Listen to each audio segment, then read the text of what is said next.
দিন যত যাচ্ছে এক একটা বিল যেন পুকুরে পরিণত হচ্ছে। আসসালামু আলাইকুম, কেমন আছেন সবাই? আমি এখন দাঁড়িয়ে আছি ফুরবুদ্দে বিল, মানে বিল পুরুষবদিয়ায়।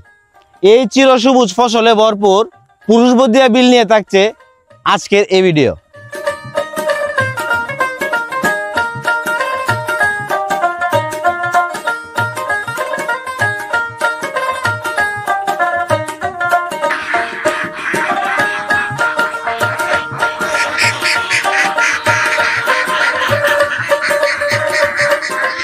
এই কটিয়াদীর উপজেলায় মোট ৯৭টি মৌজা রয়েছে। তার মধ্যে একটি হচ্ছে এই বিল পুরুষবদিয়া। এই বিল পুরুষবদিয়ার কাশ জমির পরিমাণ প্রায় ২০ একরের উপরে।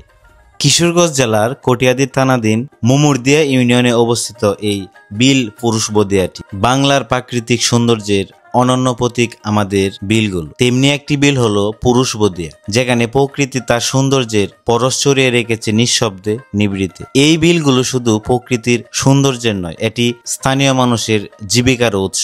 মাছ ধরা, হাঁস পালন, শাকসবজি চাষ সব মিলিয়ে বিল পুরুষবদিয়া যেন এক জীবন্ত জীববৈচিত্র্যের ভান্ডার। বর্ষার সময় দূর দূরান্ত থেকে জমে থাকা জলরাশি যখন একত্র হয়, তখন এই বিল হয়ে ওঠে এক বিশাল জলরাশির সমুদ্র। এই বিলে জেলে নৌকা বাসায়, হাঁসের জাগ খেলে বেড়ায়, আর শিশুরা আনন্দে ঝাঁপ দেয় সেই নীল জলে। শীতকালে যখন এই বিলের পানি কমে আসে, তখন কৃষকরা জমিতে ফসল ফলিয়ে তুলে নতুন জীবনের আশার গল্প।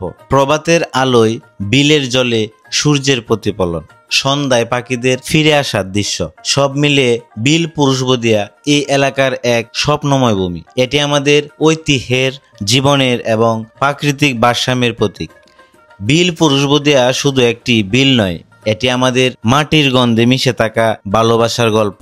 আমাদের দেশে এমন অসংখ্য বিল রয়েছে যা ধীরে ধীরে হারিয়ে যাচ্ছে, কারণ মানুষের অনিয়ন্ত্রিত দখল, মাটি ভরাট, দূষণ আর অবহেলায়। যে জলরাশিতে একসময় পাখি উঠত, মাছেরা খেলা করত, আজ সেখানে গড়ে উঠছে ইট পাথরের বাড়ি আর কারখানা।